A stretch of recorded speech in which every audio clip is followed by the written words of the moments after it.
మీరెప్పుడైనా dairy రాసారా? Dairy రాస్తే మీకర్థమవుతుంది దాని విలువ ఏమిటో. ఎన్నో ఏళ్ల తర్వాత మీరు తిరిగి మళ్ళీ ఆ డైరీని చదివితే, ఆ వయసులో మీకు ఉండే ఫీలింగ్స్ ఎలా ఉండేవి? ఆ తర్వాత ఏమేమి జరిగాయి? కొన్ని మనం మర్చిపోవచ్చు. కానీ ఆ డైరీ ద్వారా మనకి మళ్ళీ అవి తిరిగి గుర్తొస్తాయి. It really makes a lot of difference if you have the habit of writing a diary. So, if you are not into that habit, start writing. Now why am I talking about diary? ఈ వీడియోలో మనం from the diary of Anne Frank అనే class 10 చాప్టర్ని line by line అర్థం చేసుకోబోతున్నాం తెలుగులో. అయితే ఇది ఎగ్జామ్ పాయింట్ ఆఫ్ వ్యూ నుంచి చాలా ఇంపార్టెంట్. ప్రతి లైన్ ఎక్స్ప్లెయిన్ చేస్తాను and also exam point of view నుంచి ఏమేం పార్ట్స్ ఇంపార్టెంట్, ఏ క్వశ్చన్కి ఏ రకంగా ఆన్సర్ ఇవ్వాలి అన్నది కూడా నేను మీకు తెలియజెప్తాను. సో స్కిప్ చేయకుండా ఎండ్ వరకు వీడియోని చూడండి. And if you feel that the videos are good, you can visit my channel and then go through the other class 10 chapters also, and don't forget to like, share and subscribe to my channel. Before we get into the actual chapter, we need to know a bit about Anne Frank. So Anneliese Mary or Anne Frank was born in 1929 June, and she passed away in 1945. She was a German and a Jew. She was a Jewish girl, and who wrote while in hiding with her family and 4 friends in Amsterdam during the German occupation of the Netherlands in World War II. World War II లోని ఈ juice మీదన attack చేస్తూ ఉండేవారు. అయితే వాళ్ళు ఆమ్స్టర్డామ్లోని వాళ్ళు ఉన్నారు. And German occupation of the Netherlands in World War II తను అక్కడ ఉన్నది. And her family had move to Amsterdam after the Nazis gained power in Germany. అయితే Nazis they were very powerful, and వాళ్ళకి జర్మనీలో పవర్ వచ్చిన తర్వాత వాళ్ళు Amsterdam, that is Holland, వెళ్ళిపోయారు. But were trapped when the Nazi occupation extended into the Netherlands. అయితే వాళ్ళు Holland వెళ్ళిపోయారు, సేఫ్ గా ఉన్నారని అనుకున్నారు. కానీ నాజీస్ తాలూకా పవర్ హాలండ్ వరకు వెళ్ళిపోయింది. అక్కడ కూడా అటాక్ చేయడం మొదలు పెట్టారు. As persecutions against the Jewish population increased, the family went into hiding in July 1942. Persecutions అంటే చంపడాలు, కిల్లింగ్ అనమాట. అవి ఎక్కువైపోయి జ్యూస్ ని చంపేస్తూ ఉండేవారు అనమాట ఈ నాజీస్, ఎక్కడ కనిపిస్తే అక్కడ. అది ఎక్కువైపోయినప్పుడు వీళ్ళు హైడింగ్ లోకి వెళ్ళిపోయారు. 2 years హైడింగ్ లో ఉన్నారు. సో 1942 జూలైలో వాళ్ళు హైడింగ్ లోకి వెళ్ళిపోయారు. ఆటో ఫ్రాంక్స్ ఆఫీస్ బిల్డింగ్, అందులోని యాన్ ఫ్రాంక్ వాళ్ళ నాన్న ఆటో ఫ్రాంక్ వాళ్ళ నాన్న ఆఫీస్ బిల్డింగ్ లోని దాక్కున్నారనమాట. After 2 years in hiding, the group was betrayed and transported to the concentration camp system, where Anne died of typhus in Bergen-Belsen within days of her sister Margot Frank. అయితే Margot Frank అన్నది an taluka sister. ముందు ఆవిడ చనిపోయింది, ఆ తర్వాత an కూడా చనిపోయింది due to typhus, which is kind of a disease. And వాళ్ళు కాన్సన్ట్రేషన్ క్యాంప్ కి మూవ్ చేయబడిన తర్వాత వాళ్ళిద్దరూ చనిపోయారు అనమాట. Her father, Otto, the only survivor of the group, returned to Amsterdam after the war ended. తను father, Anne Frank father, he was the only survivor. అతను తిరిగి మళ్ళీ వచ్చేసారు. వార్ ఎండ్ అయిన తర్వాత ఆమ్స్టర్డామ్ కి తిరిగి వచ్చేసారు. after the war ended, to find that her diary had been saved. Anne Frank diary మాత్రం ఏం అవ్వకుండా యాజ్ ఇట్ ఇస్ అలాగే ఉన్నది. Convinced that it was a unique record, he took action to have it published in English under the name The Diary of a Young Girl. అయితే the diary of a young girl అనేసి ఆ heading తోటి ఈ book ని publish చేయించారు. అందులో నుంచి ఇది ఒక ఎక్సర్ప్ట్ అంటే ఒక చిన్న అంశం అన్నమాట. దాంట్లోంచి చిన్న అంశం తీసుకుని ఇక్కడ మనకి we are going to read about Anne. The diary was given to Anne Frank for her 13th birthday. ఇది ఇంపార్టెంట్, ఇది గుర్తుపెట్టుకోండి. తన 13th బర్త్డేకి తనకి గిఫ్ట్ ఇచ్చారు. And chronicles the events of her life after 12th June 1942 until its final entry of 1st August 1944. 1944 వరకు chronicles అంటే all the happenings in an order. She tried to list it out అన్నమాట. It was eventually translated from its original Dutch. ఆమెమో Dutch లో రాశారు, కానీ అది English లో translate చేయబడింది into many languages and became one of the world's most widely read books. అయితే చాలా లాంగ్వేజెస్ లో అది ట్రాన్స్లేట్ చేయబడింది అండ్ వరల్డ్ లోని చాలా మంది ఆవిడ రాసింది చదివారు అనమాట. There have also been several films, television and theatrical productions, and even an opera. అయితే ఇవన్నీ కూడా they tried to like create.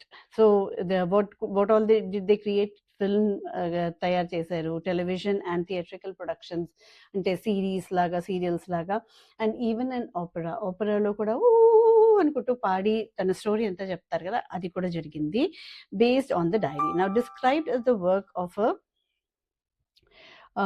mature and insightful mind, the diary provides an intimate examination of daily life under Nazi occupation. అయితే చాలా క్లోజ్డ్గా అసలు మొత్తం అంతా కూడా జరిగినట్టుగా ఆ డైరీలోని నాజీ ఆక్యుపేషన్, నాజీస్ పరిపాలించినప్పుడు ఎలా ఉండేది అని అన్నది ఇందులోని మనకి తెలుస్తుందన్నమాట ఈ డైరీలోని. And Frank has become one of the most renowned and discussed of the Holocaust victims. Holocaust అని అంటే ఈ నాజీస్ అంతమంది కూడా what they used to do, they used to world war 2లో నాజీస్ మొత్తం అంతన్ని కూడా చంపేసేవారు, జ్యూస్ అందరినీ కూడా చంపేసేవారు అనమాట కాన్సన్ట్రేషన్ క్యాంప్స్లో. అండ్ అక్కడ కొంతమంది ఆకలితోటి లేకపోతే ఏంటంటే జబ్బులతోటి అలాగా యాన్ ఫ్రాంక్ ఎలా చనిపోయిందో ఆ రకంగా చనిపోయారు. వాళ్ళందరినీ కూడా హోలోకాస్ట్ అనేసి ఒక టర్మ్ ఇచ్చారనమాట. సో ఆ విక్టిమ్స్ అని అంటే బాధితులు అనమాట. సో ఈ హోలోకాస్ట్ అని అంటే వరల్డ్ వార్ 2లో ఆ నాజీస్ ద్వారా బాధపడిన అంటే జ్యూస్ ఎవరైతే బాధపడ్డారో, ఇదర్ చంపబడి బాధపడ్డారు లేదా ఆకలితో కానీ లేకపోతే రోగాలతోటి కానీ వీళ్ళందరూ బాధపడిన వాళ్ళందరినీ కూడా హోలోకాస్ట్ అనేసి ఒక టర్మ్ ఇచ్చారనమాట. So this is a story about Anne Frank, who was also a Holocaust victim. Now let's read the actual story. Writing in a diary is a really strange experience for someone like me, and this is a diary kapatti, this is written by Anne and me here is none other than Anne.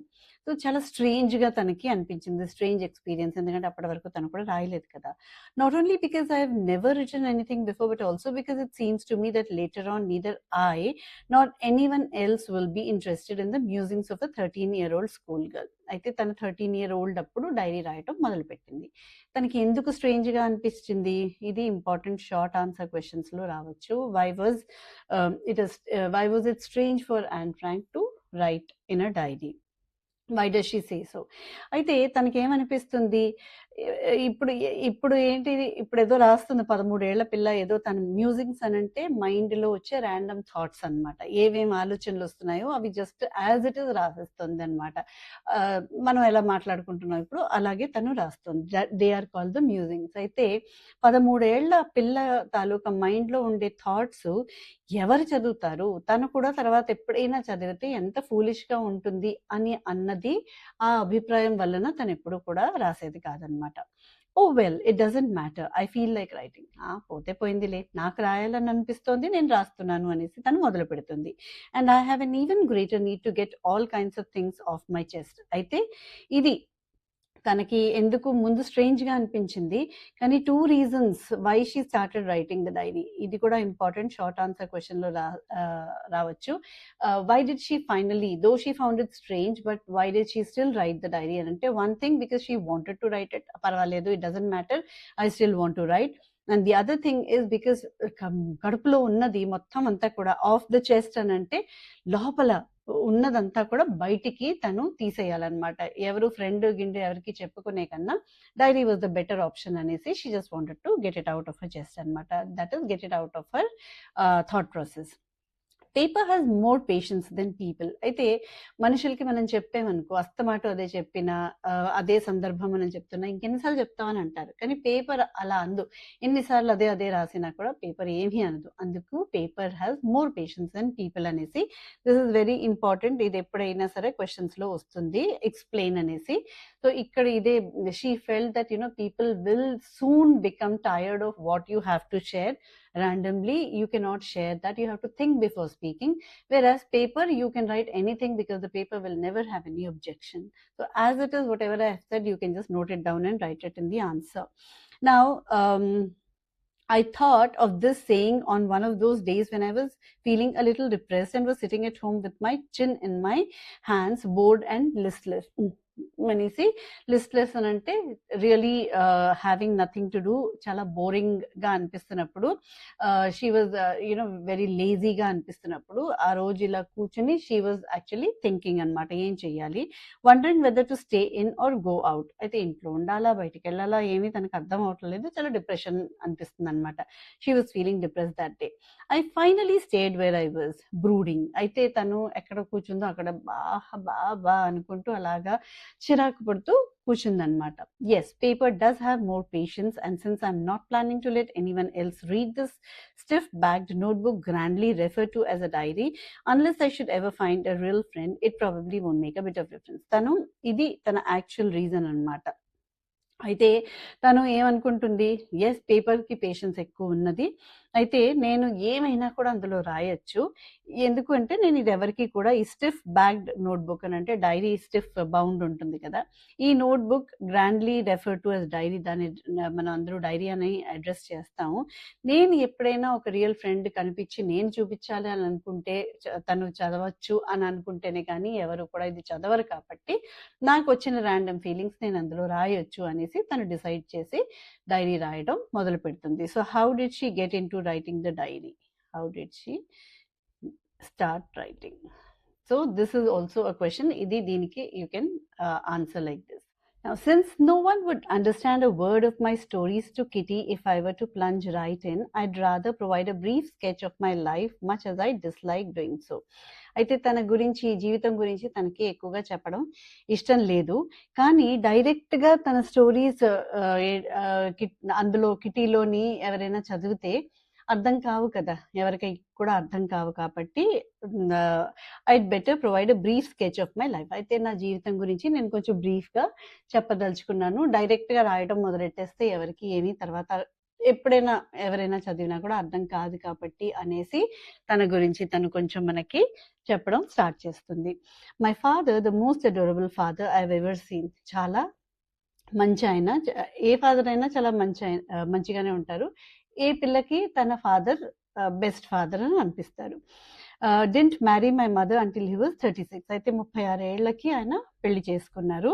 And she was 25. ఆమెమో 25 ఏళ్ళ ఆవిడ. My sister Margaret was Born in Frankfurt. ఇది తన family background. So this is the family background. Please don't go by my handwriting. It is not like this, but I'm writing it quickly. Okay, so father 36, mother 25, and Margaret was born in Frankfurt in Germany in 1926. I was born on 12 June 1929. That is Anne Frank. I lived in Frankfurt until I was 4. 4 ఏళ్లప్పటి వరకు తను ఫ్రాంక్ఫర్ట్లో ఉంది. My father emigrated to Holland in 1933. 1933లో వెళ్ళిపోయారు. వాళ్ళ నాన్న Holland, that is Amsterdam. My mother Edith Hollander Frank went with him to Holland in September. ఆవిడేమో సెప్టెంబర్లో వెళ్ళింది. While Margaret and I were sent to Aachen to stay with our grandmother. వాళ్ళు వాళ్ళ grandmother తోటి ఉన్నారు ఇద్దరు పిల్లలు. Margaret went to Holland in December and I followed in February. So ఒక్కొక్కళ్ళని అలాగా రప్పించుకున్నారనమాట. Maybe they were some problems because of which all of them couldn't go together. అందుకు ఒక్కొక్కళ్ళు వెళ్ళారు. You can remember who went when. when I was plunked down on the table as a birthday present for Margaret. అంటే ప్లంక్ down అంటే just ఇలాగా పడేశారనమాట table మీద. ఇదిగో నీ birthday gift అనేసి మార్గరెట్ వాళ్ళ అక్కకి చెప్పారు, మీ చెల్లెలు వచ్చేసింది, ఇదే నీ బర్త్డే గిఫ్ట్ అనేసి. I started right away at the Montessori nursery school. తను వెంటనే మాంటెసరీ స్కూల్కి వెళ్ళటం మొదలెట్టింది నర్సరీలో. I stay there until I was 6. అక్కడ 6 ఏళ్ల వరకు చదువుకుంది తను. At which time I started in the first form. First form అనేసి అనేవారు పాత రోజుల్లోని, ఆ టైంలోని. సో అక్కడ తను స్టార్ట్ చేసింది. In the 6th form my teacher was Mrs Kuperus. అయితే తన టీచర్ పేరు క్యూపరస్ అన్నమాట, the headmistress.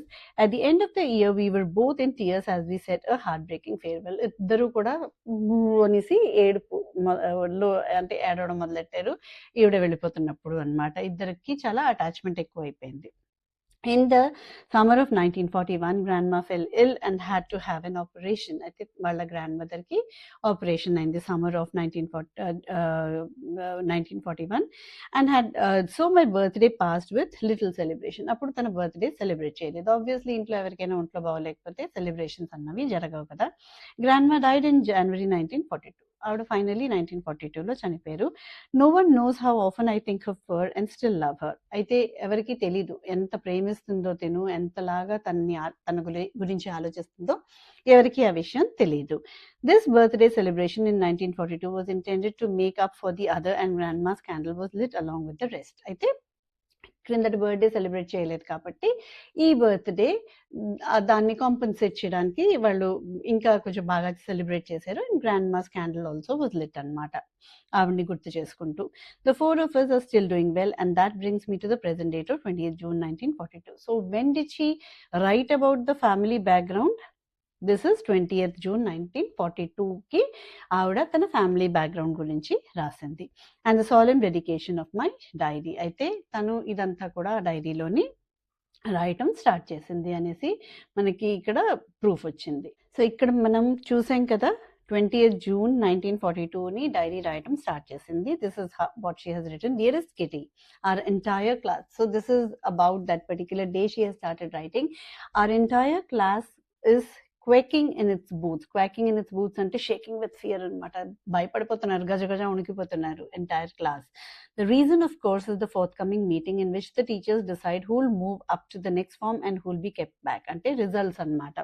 ఎవరు పాస్ అయ్యారు, ఎవరు ప్రమోట్ అయ్యారు, ఎవరు వెనక్కి ఉండిపోయారు అదే క్లాస్లో అన్నది తెలుస్తుంది. అందుకని వీళ్ళందరూ నేను పాస్ అవుతానా లేదా అన్నట్టు వీళ్ళు గజగజ ఉణుకుతున్నారు అనమాట.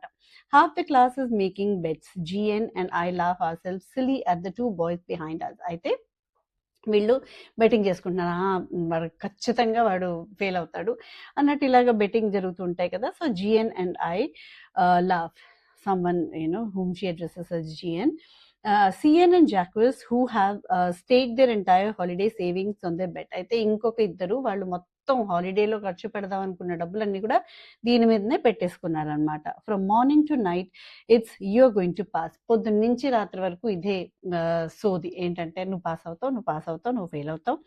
No I'm not, yes you are, no I'm not. Even these pleading glances and my angry outbursts can calm them down. అయితే వీళ్ళు జీ అనే పిల్ల అండ్ దెన్ అండ్ ఫ్రాంక్ తాలూకా బాగా ఇంకా ఆపండి అని అన్నది కూడా ఎక్కడ ఎవరిని వాళ్ళెవరు తగ్గేదేలే అంటున్నారు, అందరూ అదే మాట్లాడుకుంటున్నారు అనమాట. Now, if you ask me, there are so many dummies that about a quarter of the class should be kept back. అయితే తను అంటుంది, నన్ను అడిగితే ఎంతో మంది దద్దమ్మలు ఉన్నారు, వాళ్ళందరినీ కూడా ఇదే క్లాస్లో ఉంచేసేయాలి అనేసి and Frank says. But teachers are the most unpredictable creatures ఉన్నది. అయితే టీచర్స్ అన్న వాళ్ళు ఏంటంటే వాళ్ళు ఏం చేస్తారో వాళ్ళకే తెలీదు అనేసి తన ఉద్దేశం. టీచర్స్ పరంగా స్టూడెంట్స్కి ఎప్పుడూ కంప్లైంట్లు ఉంటాయి, స్టూడెంట్స్ పరంగా టీచర్స్కి ఎప్పుడు కంప్లైంట్లు ఉంటాయి. సో ఈ రెండు ఎలాగ టామ్ అండ్ జెర్రీ లాగా ఎప్పుడు కూడా ఉంటాయి. అండ్ వాళ్ళిద్దరూ ఒకళ్ళు లేకుండా ఒకళ్ళు కూడా నడవదు వ్యవహారం. So this is a very common thing. అప్పటి నుంచి నడుచుకుంటూ ఇప్పటికి కూడా అలాగే వస్తుంది అనమాట. So this is a very common thing. I'm not so worried about my girl friends and my self. అయితే తనకు ఉండే girls who or her friends, తన గురించి వాళ్ళ గురించి తన గురించి తను ఏమీ బెంగపడట్లేదు. వీల్ మేక్ ఇట్, అంటే వీళ్ళు పాస్ అయిపోతారు. The only subject I'm not sure about is maths.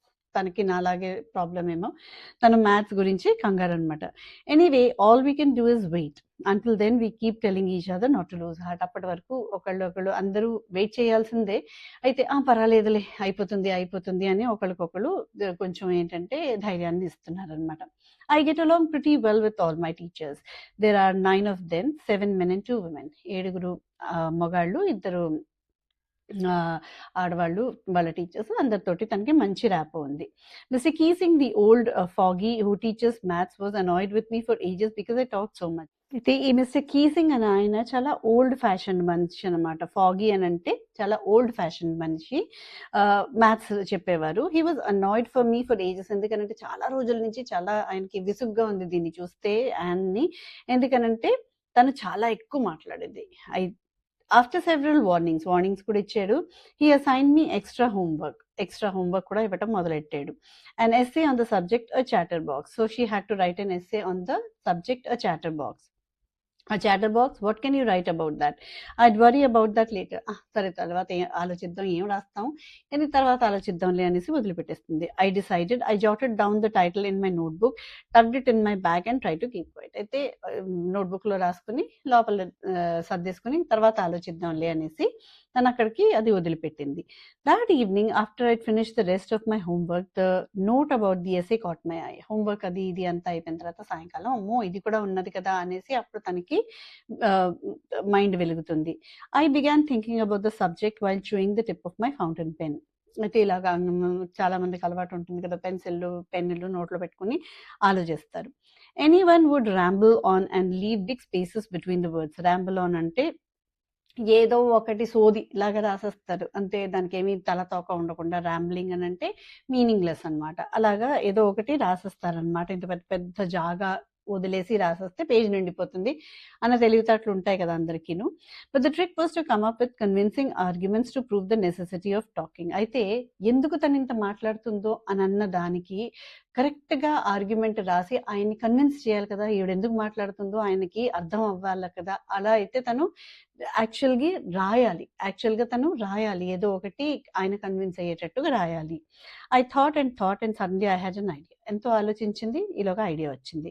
I wrote the 3 pages mister Keesing had assign me and was satisfied. 3 పేజీలు రాయమన్నాడు, రాసింది, and she was very satisfied. I argued the talking is a students trait. ఇది first argument. ఏంటి, స్టూడెంట్కి హక్కు ఉంది, మాట్లాడే హక్కు ఉంది. తర్వాత వాళ్ళకి అది ఒక అలవాటు. ట్రేట్ అంటే వాళ్ళ క్యారెక్టరిస్టిక్, వాళ్ళ సిస్టంలోనే అది ఉంటుందన్నమాట స్టూడెంట్ అంటే. And that I would do my best to keep it under control. అయితే తను కంట్రోల్ చేసుకుంటుంది అని కూడా హామీ ఇస్తుంది. But that I would never be able to cure myself of the habit since my mother talked as much as I did, if not more, and that there's not much you can do about inherited traits. అయితే ఇది చాలా important. ఇది main reason. ఏంటి, తను ఏమని చెప్తుంది, వాళ్ళ అమ్మకు కూడా మాట్లాడే అలవాటు చాలా ఎక్కువ ఉన్నది, అందుకని అక్కడి దగ్గర నుంచి వంశపారంపర్యం ఇది, అక్కడి నుంచి నాకు వచ్చింది, ఇన్హెరిటెన్స్లో వచ్చింది. సో నేనేం పెద్ద చేయలేను, నేనేమైనా తక్కువ మాట్లాడదాం అని అనుకున్నా కూడా అది జరిగేది కాదు, ఎందుకంటే మా అమ్మ కూడా మాట్లాడుతుంది, నాకు అక్కడ దగ్గర నుంచి వచ్చిందనేసి she writes. Mr Keesing had a good laugh at my arguments. ఇవన్నీ రాస్తే ఎవరికైనా నవ్వు వస్తుంది, ఆయన నవ్వుకుంటాడు. But when I proceeded to talk my way through the next class, he assign me a second essay. మళ్ళా మాట్లాడుతూ ఉంటే మళ్ళా ఒక ఎస్సే ఇచ్చాడు ఆయన. This time it was suppose to be an incorrigible chatterbox. అయితే ఇన్కారిజిబుల్ అంటే ఎవరినైతే మనం ఇంకా కరెక్షన్, ఇంకా ఇది బాగుపడదు అన్న ఆ టైప్లోని అర్థం అనమాట. I handed it in and Mr. Keesing had nothing to complain about for 2 whole lessons. అయితే మళ్ళీ రాసి ఇచ్చేసింది, 2 lessons వరకు అయినా మళ్ళీ ఏం కంప్లైంట్ చేయలేకపోయాడు. However, during the 3rd lesson he finally had enough. 3rd lesson వెళ్ళకి అబ్బాయి ఎంత చిరాకు పెడుతుంది అనేసి ఆయనకి ఎక్కువైపోయింది. And Frank, as punishment for talking in class, write an essay entitled Quack Quack Quack, said Mistress Chatterbox. అయితే ఆయన మళ్ళీ చెప్పాడు, క్వాక్ క్వాక్ క్వాక్ అన్న దాని మీదన ఎస్సే రాయమని ఆయన తనకి ఇస్తాడు. ద క్లాస్ రోడ్, అందరూ నవ్వారు, రోడ్ అంటే నవ్వారు. I had to laugh too, though I nearly exhausted my ingenuity on the topic of chatterboxes. Originality, ఇవన్నీ తను ఒరిజినల్గా రాసింది ఇప్పటి వరకు. ఇప్పుడు 3rd టైం ఇచ్చేటప్పటికి అబ్బా నాకేమీ ఒరిజినల్ ఐడియా లేదే, ఏమిటి రాస్తాను అనేసి కొంచెం ఆలోచిస్తుంది అనమాట. It was time to come up with something else, something original. ఏదో ఒకటి మళ్ళీ ఒరిజినల్ రాయాలి, ఏమిటా అని ఆలోచిస్తుంది. My friend Sanne, who's good at poetry, offered to help me write the essay from beginning to end in words. అంటే poetry ఫార్మాట్లో రాస్తాను అనేసి వాళ్ళ ఫ్రెండ్ శాన్ ఆఫర్ చేసింది. And I jump for joy, తను చాలా హ్యాపీ అయిపోయింది. Mister Keesing was trying to play a joke on me with this ridiculous subject, but I make sure the joke was on him. ఆయనేమో నా మీదనే joke వేసాడు, quack quack quack అని రాయనేసి, నేను అతని మీదనే ఇది తిప్పేసి ఏంటంటే తిరిగి ఇంకొక జోక్ ఆయన మీదన వేస్తాను అనేసి తను డిసైడ్ అయిపోతుంది. I finished my poem and it was beautiful. It was about a mother duck and a father swan with 3 baby ducklings who were bitten to death by the father because they quacked too much. It was such a cute thing. అయితే mother duck ఉన్నది and father ఏమో Schwann, వాళ్ళకి 3 ducklings ఉన్నాయి. అయితే father ఏమోను కొరికేశాడు, ఎందుకనంటే ducklings ఎక్కువ quack quack quack quack quack quack అంటూ ఉండేవి అనేసి ఫాదర్ కొరికేశాడు అనమాట. Luckily Mr Keesing took the joke the right way. అయితే ఆయన అది జోక్గానే తీసుకున్నాడు లక్కీగాను. He read the poem to the class adding his own comments and to several other classes as well. వీళ్ళ క్లాస్కే కాదు వేరే క్లాసులకు కూడా వెళ్ళి కొన్ని కమెంట్స్ యాడ్ చేసి చదివాడు అనమాట ఆయన. Since then I been allowed to talk and haven't been assigned any extra homework. అది లాస్ట్ ఇంకా క్వాక్ క్వాక్ తర్వాత ఇంకా ఆయన మళ్ళీ యాన్ ఫ్రాంక్కి హోంవర్క్ ఇవ్వలేదు ఏమీ రిటర్న్ ఎస్సేస్ రాయమని. On the contrary Mr Keesing's always making jokes these days. అయితే ఈ మధ్యన ఏంటి ఆయనే జోకులు వేస్తున్నాడు, ఆయనే ఎక్కువ మాట్లాడుతున్నాడు అనేసి yours and extracted from the diary of a young girl కొంచెం చేంజెస్ చేసి they have adapted from there. So this was about Anne Frank, the story of a young girl, the diary of a young girl. So I hope you have listened to the entire explanation. ఎందుకంటే మధ్యలో ఏ questions అడగొచ్చు, ఎలా answer చేయాలి అవన్నీ అన్నీ కూడా నేను చెప్పాను మీకు. If you have any doubts, you can leave your doubts in the comment section below or connect with me via my mail. I'll definitely clarify your doubts, not only in this chapter but in any of the chapters from class 10 CBSE or even 9, 10, 11, whatever. So let's end right now and then we'll meet again soon in the next video. Stay tuned. Bye bye. God bless.